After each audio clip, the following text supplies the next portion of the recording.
안녕하세요. 금요사건 파일 디바제시카입니다. 1990년 6월 2일 새벽 2시 40분 서울시 송파구 성원아파트 12층에 살고 있던 40살의 남성 김씨가 비틀거리면서 집으로 향합니다. 잠시 김씨에 대해 알아보자면 그는 무역 중개업에 종사했어요. 해외 기업과 국내 기업을 중개하는 수출입의 중간 역할을 하는 회사였죠. 여러분 참고로 한국은 1980년대 후반부터 저유가, 저금리, 저달러 이걸 3조 호황이라고 하는데요. 이 영향으로 경제 호황을 누리게 됩니다. 특히나 무역이 급성장해요. 자, 이렇게 무역량이 커지면서 덩달아 중개업자들의 수입도 크게 올라갑니다. 당시의 인터넷 정보가 지금 같지 않잖아요. 그래서 국내 해외 회사를 연결해주는 그 중개업자의 역할이 매우 중요했죠. 참고로 계약 성사 시 3%에서 많게는 10%의 커미션을 받았다고 하는데 김 씨의 회사 또한 전례 없는 호황기를 맞아서 그는 눈코 뜰 새 없이 바빴습니다. 그만큼 통장에 돈도 쌓였겠죠. 그의 아내인 37살 이소경 씨 또한 능력이 출중했습니다. 명문 여대 약학과를 졸업해서 약국을 운영했어요. 참고로 외모도 뛰어났는지 대학 축제에서 메이퀸으로 뽑힌 적도 있고요. 이렇게 김 씨와 이소경 씨 부부 모두 고학력자에 집안 배경도 좋고 경제적으로도 완벽했습니다. 슬하에는 2명의 아이가 있었는데 첫째 딸인 11살 김하윤 양, 둘째 아들 9살 김민수 군이었습니다. 두 아이 모두 학교 성적이 우수했고 평판도 좋았어요. 그러니까 주변 사람들에게 이들은 굉장히 이상적인 가족으로 손꼽혔죠. 다시 6월 2일로 돌아가서 이날 김 씨는 회사 동료들과 회식을 즐겼습니다. 4차까지 이어진 술자리에 그가 인사불성이 된 거예요. 어떻게 집에 돌아갔는지 기억이 나지 않을 정도입니다. 집에 겨우 도착해서 아내의 부축을 받고 안방으로 들어갑니다. 이때 아내가 이불을 깔아줬고요. 양복과 양말을 벗겨줘요.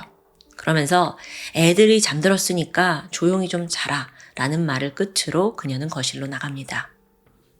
그리고 약 3시간 20분이 지난 아침 6시. 남편 김 씨는 심한 갈증에 눈을 떴습니다. 술 기운에 머리가 아파서 몸을 가누기 힘들더라고요. 그래서 여보 나 물 좀 줘 소리를 쳤죠. 하지만 아무런 인기척이 들리지 않아요. 이상하다 싶었던 김 씨가 겨우 몸을 일으켰습니다. 그렇게 몇 발자국 걷는데 순간 끈적한 액체가 느껴졌죠. 아래를 내려다보니 검붉은 혈흔이 보였습니다. 그리고 동시에 문지방 옆에 피 묻은 식칼이 떨어져 있습니다. 놀란 김 씨가 바로 거실로 뛰쳐나갔는데 코를 찌르는 강한 피비린내가 풍깁니다. 또한 바닥에는 피 묻은 족적이 한가득이었어요. 텔레비전 안테나가 부러져 있고 탁상 시계와 머리핀이 바닥에 떨어져 있었습니다. 그리고 이런 혼란 가운데 아내 소경 씨가 피를 흘린 채 쓰러져 있습니다. 온 몸이 칼로 난자당한 끔찍한 모습이었죠. 그런데 순간 애들은? 김 씨는 급히 아이들 방으로 갔습니다. 그런데 하윤 양과 민수 군도 칼에 찔려서 이미 사망한 상태였죠. 김 씨는 절규했고 일단 201호에 사는 지인의 집으로 달려가서 도와달라고 요청합니다. 경찰에 신고를 한 후 다시 집으로 돌아왔고요. 매형에게 전화해서 상황을 알리게 되죠. 아침 10시 경찰이 현장에 도착하면서 본격적인 수사가 시작됩니다. 가장 먼저 강도의 소행을 의심했어요. 외부 침입 흔적이 있는지 확인을 했더니 뭔가 좀 이상합니다. 현관문 잠겨 있고 창문이나 가스 배관을 통해서 누군가 들어왔다는 흔적이 없는 거예요. 게다가 수상한 점이 더 있는데 집안 가구가 막 쓰러져 있긴 했지만 사라진 금품은 없었습니다. 그러니까 이게 강도의 소행이라기엔 어딘가 석연치 않았죠. 한편 피해자들은 모두 잠옷차림이었습니다. 그러니까 잠을 자던 중에 봉변을 당한 것으로 보여요. 그렇다면 범인이 외부가 아닌 내부에 있었을 가능성도 배제할 수 없죠. 그러고 보니까 이렇게 어린아이들 2명까지 잔인하게 살해하면서 왜 성인 남성 김 씨에게는 아무런 공격을 하지 않았을까? 이런 의문이 들잖아요. 그렇게 자연스럽게 경찰의 의심은 남편 김 씨에게 향했죠. 자, 그날의 행적을 좀 더 자세히 살펴보면 남편이 귀가한 건 새벽 2시 40분입니다. 이때 아내가 직접 문을 열어줬죠. 그리고 나서 시신이 발견된 건 아침 6시예요. 즉 새벽 2시 40분부터 아침 6시 사이에 범행이 발생했다는 뜻이 될 텐데요. 경찰은 이 시간대에 무슨 소리를 들은 사람이 없는지 탐문에 나섰습니다. 그러자 경비원에게서 뜻밖의 이야기를 듣게 됩니다. 아, 그날요, 김 씨가 집에 들어간 직후에 이상한 소리가 들렸어요. 한 새벽 2시 45분쯤? 여자랑 애들 비명소리가 한 7, 8번 들리던데? 내가 그래서 걱정이 돼서 출입자 명단도 다시 확인하고 집집마다 괜찮은지 확인하고 다녔다니까요? 근데 김 씨 집을 아무리 두드려도 대답이 없더라고. 자, 이 집의 구조상 거실에서 비명소리가 났다면 안방에서 자고 있던 김 씨가 못 들었을 리가 있을까요? 하지만 정작 그는 비명소리는 고사하고 경비원이 문을 두드린 소리조차 듣지 못했다고 말합니다. 그러니까 술에 너무 취해서 기억이 나지 않는다는 거죠. 그런데요, 추가 조사를 통해서 남편이 차고 있던 손목시계에서 미세한 혈흔이 나와요. 이거 혹시 지금 막 안테나 부러져 있죠? 탁상시계 떨어져 있죠? 머리핀 있었죠? 이거 뭔가 이 부부싸움을 한 흔적이 아닐까라고 추정을 합니다. 그러니까 술을 마시고 와서 부부싸움을 하던 중에 우발적으로 아내와 자식들을 살해한 거 아닐까라고 본 거죠. 하지만 이 가설에는 설명되지 않는 점이 하나 있습니다. 당시 김 씨는 흰색 와이셔츠와 흰색 바지를 입고 있었거든요. 근데 여기에 피가 단 한 방울도 검출되지 않았던 겁니다. 아내와 2 아이들 모두 수차례 칼에 찔려서 많은 피를 흘렸어요. 만약 남편이 범인이라면 정말 피가 한 방울도 튀지 않을 수 있을까요? 그래서 당시 경찰이 혹시 그가 살해한 후에 샤워를 한 건 아닐까, 이걸 확인할 목적으로 현장에 있던 김 씨한테 손을 씻어보라고 요청합니다. 그런데 손을 씻으니까 색감만 때국물이 나와요. 그럼 아닌가? 이후에도 경찰은 남편을 용의자로 두고 집중 조사를 했지만 결국 혐의점은 나오지 않습니다. 진술도 일관적이었고요. 게다가 주변에서 가정 내 불화를 의심하는 이도 없습니다. 자, 이제 남은 건 피해자들의 부검 결과입니다. 먼저 큰딸 하윤 양은 총 3번의 공격을 받았고 심장과 간이 파열됐어요. 왼손과 오른팔에 방어흔이 남아있더라고요.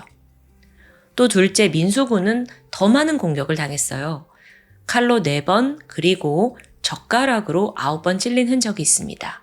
특히나 옆구리를 집중적으로 찔렸고 팔과 다리에 방어흔이 보였죠. 즉 하윤 양과 민수군 모두 타살은 명백합니다. 하지만요, 엄마 소경 씨의 부검 내용은 어딘가 달라요. 그녀는 무려 14차례 칼에 찔렸는데요.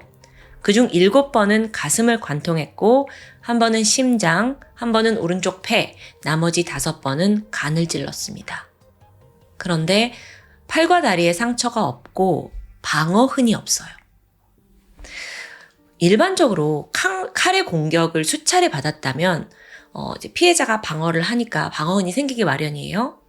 또한 범인의 힘 조절이 일정치 않기 때문에 이 상처의 깊이와 방향이 다양합니다. 그런데 방어흔이 없는 것도 이상한데 이 소경 씨의 상흔의 깊이와 방향이 이상하게 일정한 거예요. 아니, 이걸 어떻게 설명할 수 있을까? 여기서 가능한 시나리오가 극단적 선택일 경우입니다. 보통 같은 손을 사용하면 비슷한 각도에서 찌르게 되잖아요. 그러면서 상흔은 한 부위에 집중이 되고 그 방향과 깊이가 비슷하게 나오죠. 그런데 다만 주저흔은 좀 이야기가 다릅니다. 보통 사람들은 스스로를 찌르는데 당연히 거부감과 또 저항심이 들기 마련이에요. 아무리 결심을 했다 하더라도 이게 고통이 따르기 때문에 이제 깊숙이 찔러 넣기 힘들죠. 그래서 보통 치명상 주변에 얕은 상처 여러 개가 발견된다고 해요. 그런데 소경 씨의 상흔에는 주저흔이 보이지 않았죠. 자, 이래서 정리를 해보면요. 전문가들은 엄마인 소경 씨가 분노에 가득 차서 스스로 공격을 한 게 아니냐라고 추정합니다. 뭔가 불안정한 심리 때문에 이성을 잃었고 자신과 아이들을 모두 살해했다는 논리였죠. 그러고 보니까 많은 증거가 이를 뒷받침하기도 합니다. 안방 쪽에 놓여있던 흉기, 거기에 쪽지문이 있었는데요. 이거 소경 씨 거였어요. 또 방바닥에 찍혀있던 그 발자국들 모두 소경 씨 것이었습니다. 결정적으로 민수군이 사망 당시 손을 꽉 쥐고 있었거든요. 근데 그 안에 범인의 머리카락이 있었죠. 그게 바로 소경 씨의 머리카락이었습니다. 경찰은 이런 증거를 통해서 사건 당일을 추정합니다. 새벽 2시 45분 술에 취해 늦게 들어온 남편과 소경 씨가 말다툼이 벌어졌습니다. 이미 인사불성이 된 남편은 바로 쓰러져서 잠에 들었죠. 하지만 아내는 여전히 분이 풀리지 않아요. 그래서 이에 대한 복수로 아이들을 살해하고 자기도 극단적인 선택을 결심. 하지만 이 모든 걸 남편의 범행으로 조작하기 위해서 칼을 안방에다가 놓아두고 거실로 나와서 사망했다는 추정입니다. 자, 그런 시나리오가 만들어진 거예요. 근데 여기서 이 가족들을 알고 있는 지인들은 아니, 소경 씨가 자식들을 얼마나 끔찍히 사랑했는데 그런 일을 저지르냐. 말도 안 된다. 뿐만 아니라 남편도 아내가 이런 일을 저지를 이유가 전혀 없다. 난 이해가 안 된다. 라고 말을 하죠. 그렇다면 소경 씨는 대체 왜 이런 선택을 한 걸까요? 여기에 대해서는 언론 보도를 중심으로 한 가지 가설이 떠오르게 됩니다. 그건 바로 혈액형이었어요.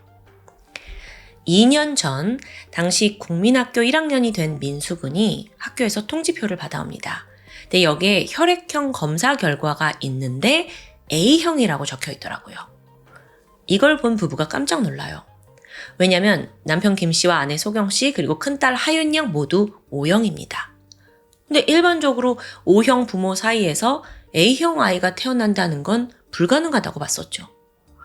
여기서 즉각 남편은 아내의 불륜을 의심해서 이제 아내도 억울한 마음에 다 같이 혈액형 검사를 받아보자고 제안했지만 이게 잘 통하지 않았대요. 근데 남편은 어렸을 때도 군대 갔을 때도 다 혈액형이 O형으로 나왔거든요. 그러니까 나는 O형이 분명하다라고 믿게 된 거죠. 실제로 소영 씨도 재검사를 받았는데 O형이었고요. 아니 그럼 왜 아들은 A형이야? 다른 남자의 자식 아니야? 이런 의심이 꽃피었고 이때부터 남편이 매일같이 아내를 감시하며 집착합니다. 약국 근처에 숨어서 일거수일투족 살펴보고 또 술을 많이 마신 날에는 억하심정으로 폭행까지 저지르고요. 이혼 이야기가 나올 정도로 두 사람의 관계가 틀어졌다. 이런 답답한 상황에 소경 씨가 말 못할 스트레스가 쌓인 거다. 그래서 사건 당일을 추정해보면 김 씨가 술에 취해서 그날도 혈액형 이야기를 하며 아내를 폭행하고 소경 씨는 이런 상황에 지쳐서 이제 극단적인 선택. 그런데 이때 이제 아이들도 살해를 하면서 하윤 양보다 민수군의 몸에 상처가 더 많았잖아요. 이것도 설명이 된다라는 거였죠.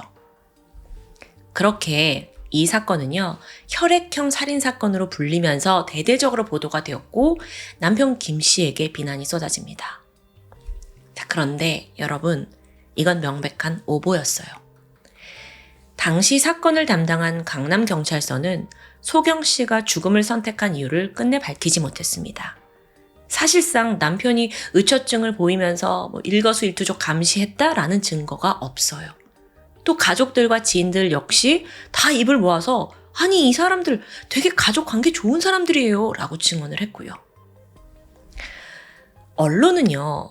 1학년 1학기 통지표에 민수군의 혈액형이 적혀 있었다고 주장을 했죠. 근데 실제로는 그 통지표에 아무것도 적혀 있지 않았다고 해요. 오히려 아내가 먼저 남편한테 아들의 혈액형을 이야기하면서 검사를 받아보자고 설득했는데 남편이 이걸 거부했다고 합니다. 왜냐하면 아내를 의심한 게 아니라 이 아이가 다른 남자의 아이 아니냐 이렇게 의심한 게 아니라 오히려 아내를 믿었기 때문이었어요. 여러분, 결론적으로 O형 부부 사이에서 A형 아이가 나올 가능성은 희박하지만 존재합니다. 일반적으로 혈액형을 말하는 ABO형은 적혈구 표면의 A, B 항원에 따라 결정됩니다. 그러니까 A 항원이 존재하면 A형이고 B 항원이 있으면 B형. 근데 모두 있을 경우 AB형. 근데 없으면 O형인 거예요. 그런데 여기서 예외가 있어요. 바로 푸코오스 전이 효소가 없는 경우예요. 이게 항원을 만드는 효소거든요. 근데 이게 있어야 A든 B든 그 항원이 생성이 돼요. 근데 A형 유전자가 있어도 푸코오스 전이 효소가 없으면 항원이 만들어지지 않아요. 이게 있어야 항원이 만들어지는데. 그러다 보니 A형인데도 불구하고 O형으로 검출이 될 수 있는 거죠. 즉, 김 씨의 혈액형이 실제로 O형이 아닌 A형일 수 있고 이로 인해 아들의 혈액형이 A형이 됐을 수 있다는 겁니다. 남편 김 씨는 의사의 설명을 듣고 이걸 다 납득하게 돼요. 참고로 그의 혈액형은 A형이 맞았습니다. 그럼 왜 O형이라고 나왔냐? 1990년 당시에는 혈액형 검사 시약이 비싸서 소량씩 나누어 사용했다고 해요. 그만큼 오류가 날 수 있는 거죠. 근데 김 씨는 이걸 몰랐음에도 혈액형 이슈가 있어도 민수군이 내 아들이다 라는 생각밖에 들지 않았어요. 실제로 가족 간의 불화가 있었느냐 이걸 추정해 봤을 때 그 아들이 남긴 일기장에 아빠랑 이발소에 갔다가 목욕탕에 다녀와서 너무 즐거웠다 아마 기록들이 다 있더라고요. 그러니까 이들 가족의 관계가 그렇게 막 무너지고 있지 않았던 것 같아요. 근데 그럼 다시 돌아가서 그럼 아내 소경 씨는 왜 그런 결정을 한 거죠? 여기에 대해 남편은 아내의 주식 실패 뿐만 아니라 운전 교습을 받다가 성폭행 당한 일이 있었다라는 걸 힘겹게 꺼내게 됩니다. 근데 이 또한 남편의 주장일 뿐 소경 씨가 유서를 남기지 않았기 때문에 정확한 동기는 끝내 밝혀지지 않았죠. 결국 강남경찰서는 범인으로 추정되는 소경 씨가 죽음을 맞이하면서 공소권 없음으로 사건을 종결합니다. 이후 동부지청이 재수사를 했지만 같은 결론이었어요. 하지만 이걸 소경 씨의 어머니는 받아들이지 못했죠. 아니, 이거 너무 석연치 않은 점이 많기 때문이에요. 결국 1991년 2월에 재수사를 통해서 진범을 밝혀달라 헌법소원을 제출하게 돼요. 17개월 후인 1992년 7월에 헌법재판소는 경찰의 결정이 타당했다라고 결론을 내리게 되죠. 그런데요, 그 결정문에는 이례적으로 사건의 의문점에 대해 자세히 열거되어 있습니다. 그러니까 판사들도 이 사건이 뭔가 좀 의문점이 많긴 해라는 걸 좀 인정한 거죠. 그건 3-4가지 정도였는데요. 가장 먼저 그래서 범행 동기가 뭐냐는 거예요. 이게 명확하지 않아요. 남편에 대한 불만? 그럼 이혼을 할 수도 있고 그리고 또 아이들을 죽일 게 아니라 차라리 인사불성이 된 남편을 살해하는 게 더 수월했을지 모릅니다. 근데 끔찍하게 아꼈던 그 아이들을 살해해? 이 이유가 도저히 설명되지 않는 거예요. 두 번째로 부검서에 따르면 소경 씨는 15차례 칼에 찔렸습니다. 이 중 7번은 심장과 폐, 간을 관통했어요. 그럼 치명상을 입은 거잖아요. 그런데 다시 칼을 안방에 두고 거실로 돌아와서 사망을 했다라는 논리가 이게 영 납득이 어려운 거예요. 뿐만 아니라 혼자 가슴을 7번이나 찔렀다는 게 이게 가능해? 라는 의문도 남고요. 결정적으로 민수군의 사체에서 발견된 상처가 쉽사리 설명되지 않습니다. 그 아들 민수군의 상처 중에 일부는 젓가락에 의해 발생했다고 했어요. 9번이나 찔렸고요. 아니 그런데 현장에서 혈흔이 묻은 젓가락이 발견되지 않아요. 만약에 소경 씨가 그 아이를 살해했다면 굳이 이 집안에 있는 어떤 흉기를 숨길 이유가 있었을까요? 즉 아무리 봐도 제3자에 의한 범행 가능성을 완전히 배제하기 어렵다는 생각이 듭니다. 하지만 이렇게 숱한 의문을 남기고도 사건은 종결됩니다. 답답해 미치겠죠. 1990년 6월 2일 소경 씨는 정말 아이들을 살해한 범인인 걸까요? 아니면 우리가 모르는 제3자에 의한 범행이었을까요? 그 진실이 과연 밝혀지는 날이 올지 여전히 미궁에 빠져 있습니다. 지금까지 금요사건 파일 디바제시카였습니다. 안녕하세요. 금요사건 파일 디바제시카입니다. 2003년 2월 23일 이른 아침, 경성북도 의성군 다인면 진입로 부근에서 한 남성이 차에 치여 사망한 채 발견됩니다. 조용한 마을에서 발생한 안타까운 죽음이었죠. 숨진 이는 50대 남성 김씨. 사고 당시 충격으로 김씨가 손목에 차고 있던 시계는 1시 20분에 멈춰 있었습니다. 그것으로 다행히 사망 시각을 추정할 수 있었죠. 사고가 발생한 곳을 보니까 도로가 오르막에서 내리막으로 급격히 변하는 위치입니다. 전형적인 사고 다발 지점이었죠. 경찰은 그걸 토대로 이 사건을 뺑소니 사고다라고 판단을 했고 수사를 진행하게 되는데, 일단 여기가 워낙 외진 지역이었고 CCTV도 없고 심지어 야심한 시각에 발생한 사건이었기 때문에 목격자도 나오지 않습니다. 그렇게 범인의 행방이 미궁에 빠진 채 시간은 하염없이 흘러갑니다. 지난 2013년 뺑소니 사건의 공소시효인 10년이 다 지나버리게 되면서 결국 이 사건도 안타깝게 미제로 종결되고 말았죠. 그렇게 끝난 줄로만 알았던 사건, 종결 2년 후인 2015년에 하나의 제보가 들어오면서 완전히 새로운 국면을 맞이합니다. 제보자 A씨는 금융보험공사 직원이었는데요. 지인으로부터 심상치 않은 이야기를 전해 듣게 되죠. 지인 B씨가 얼마 전에 여러 명과 함께 술자리를 가지게 됩니다. 분위기가 무르익게 되자 무리 중 한 명이 술 기운에 뜻밖의 얘기를 꺼냈다고 해요. 그게 무엇이었느냐? 내가 과거에 사람을 죽이는 일에 가담을 했고 보험금을 타낸 적이 있다 라는 이야기였습니다. 이게 아무리 술이 취해서 한 얘기라 할지라도 분명 범죄잖아요. 그래서 솔깃했죠. 게다가요, 그 사람이 이내 술술 이야기를 해내는데 사건의 연도, 지역, 게다가 결정적으로 그 사건이 뺑소니 사고로 위장한 살인사건이었다라는 점까지 털어놓게 됩니다. 이 모든 상황을 듣게 된 B씨가 A씨에게 이야기를 해주게 되는데, 당시 금융보험공사에서 일하던 A씨가 보험 살인사건을 의심하면서 금융감독원에 이걸 제보하게 된 상황입니다. 만약 이게 살인사건이라면 공소시효 10년? 이건 당연히 사라지게 되겠죠. 이후 경북경찰청 장기미제 사건팀이 이 사건을 맡게 됩니다. 그런데 이게 제보에서 시작이 됐잖아요.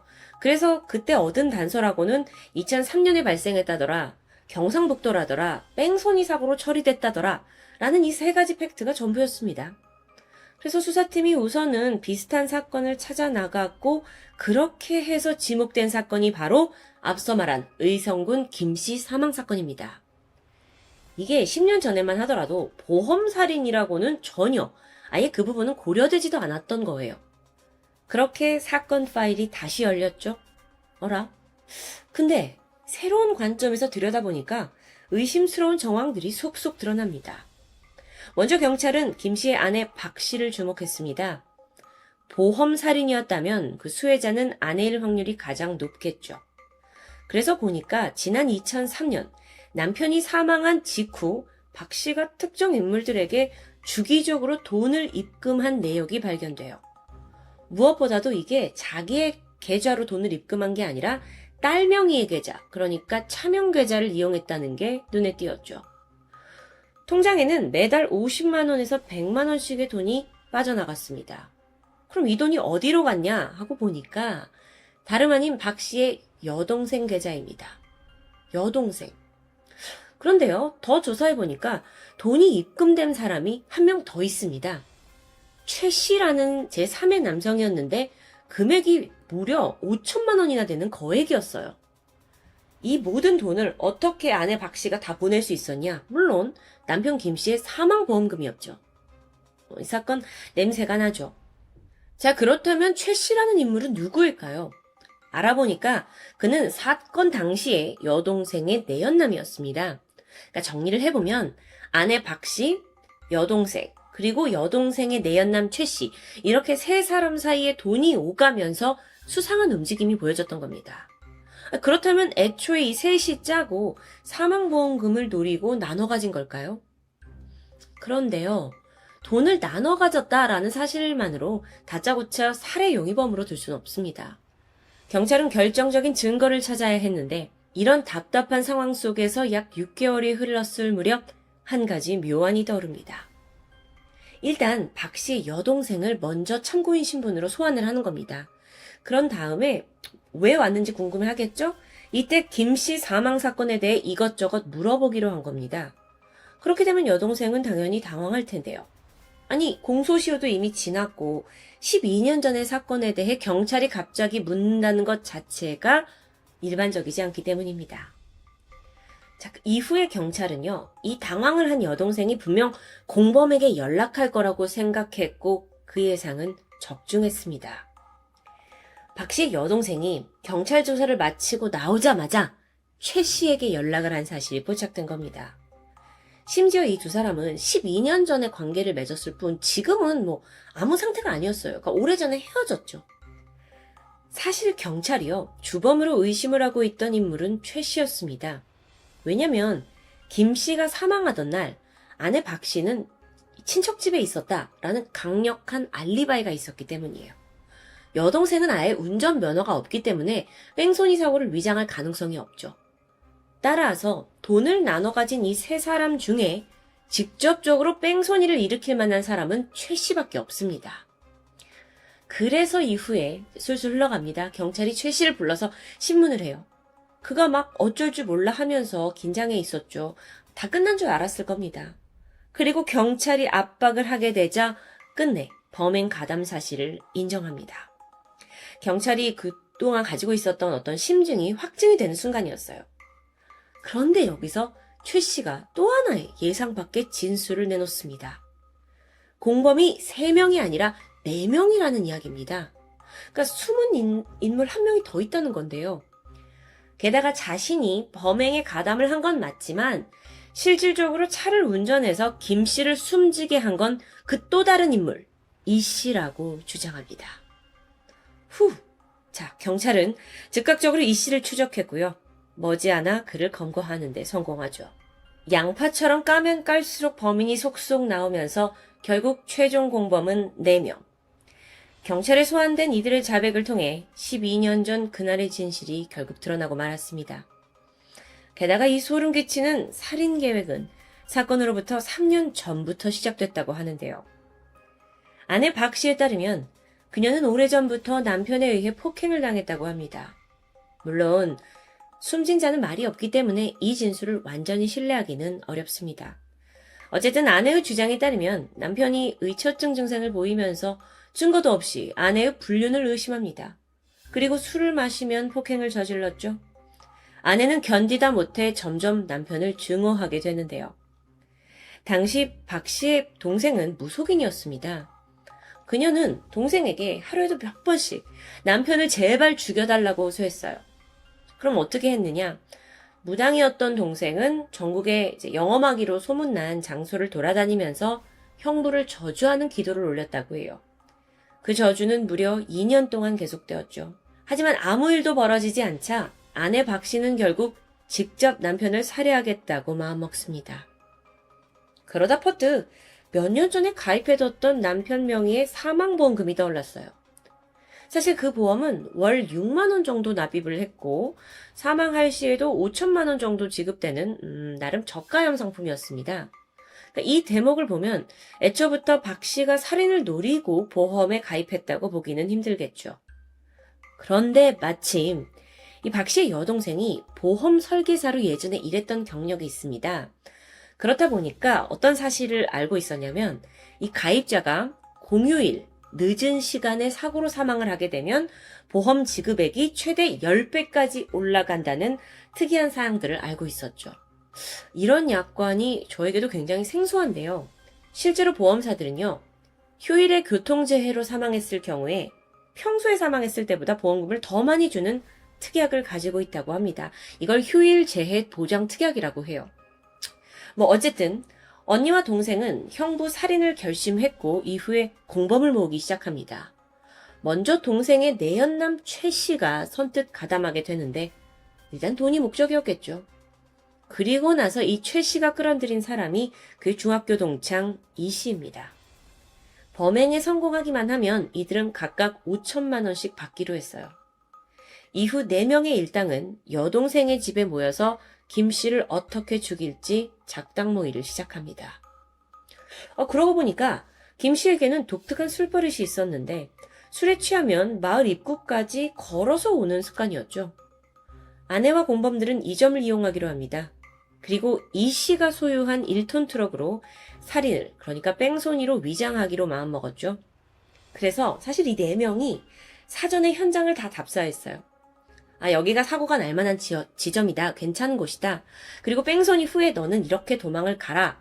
아주 치밀하게 계획을 세웠습니다. 그리고 가장 의심받을 게 아내이기 때문에 알리바이를 만들어야 했죠. 그래서 사건 당일에는 아내 박 씨는 친척집에 가 있고 오직 이 씨와 최 씨만 움직이기로 계획 세워둡니다. 대단하죠. 사건 발생 일주일 전, 4번째 공범이었던 이 씨가 당시에 과수원을 운영하고 있던 김 씨에게 접근합니다. 가지치는 법을 배우고 싶다면서 친밀하게 다가왔죠. 평소에 김 씨도 사람을 좋아했기 때문에 별 의심 없이 수락합니다. 그렇게 약 일주일 동안 두 사람은 친분을 쌓게 돼요. 그리고 바로 사건 전날인 토요일 저녁에 이 씨가 그동안 그렇게 잘 가르쳐 주셨는데 답례를 좀 하고 싶다면서 김 씨에게 술을 사주겠다고 하죠. 그렇게 그날 밤 둘은 칠곡에 있는 한 횟집에서 오랜 시간 술을 마셨습니다. 시간이 넘어 자정이 되자 이 씨가 먼저 내가 당신을 집에다 데려다 드리겠다 하면서 범행 장소로 자신의 차로 이동합니다.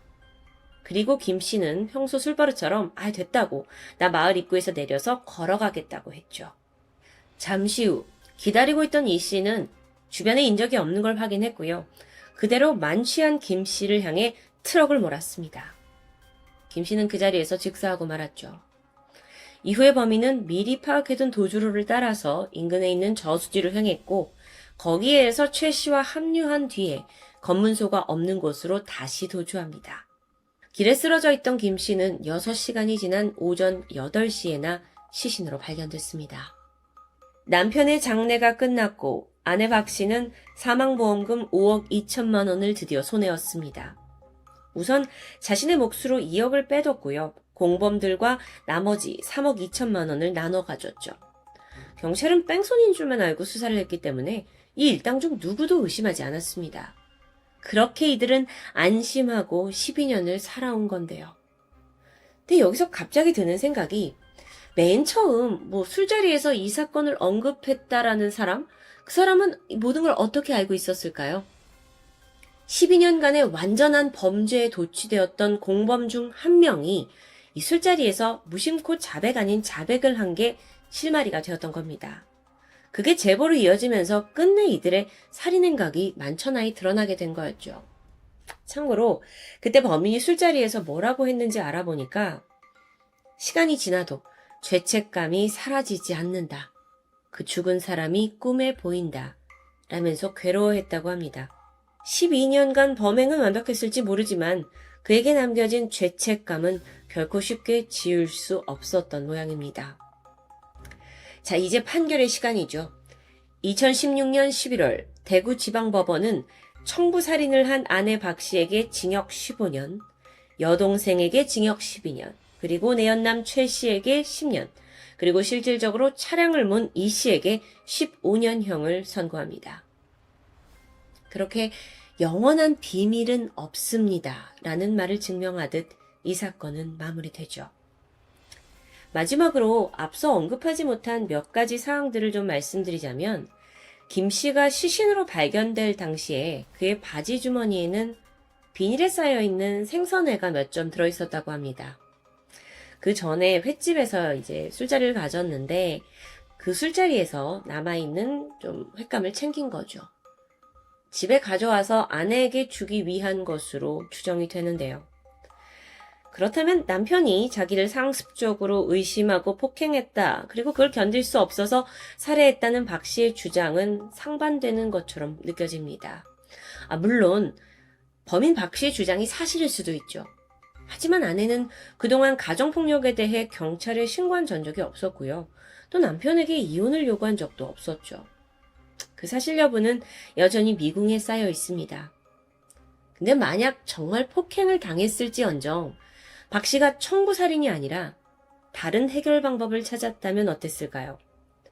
결국 누군가는 살인자가 되고 누군가는 목숨을 잃어야만 끝날 수 있었던 이 사건이 너무 안타깝기만 합니다.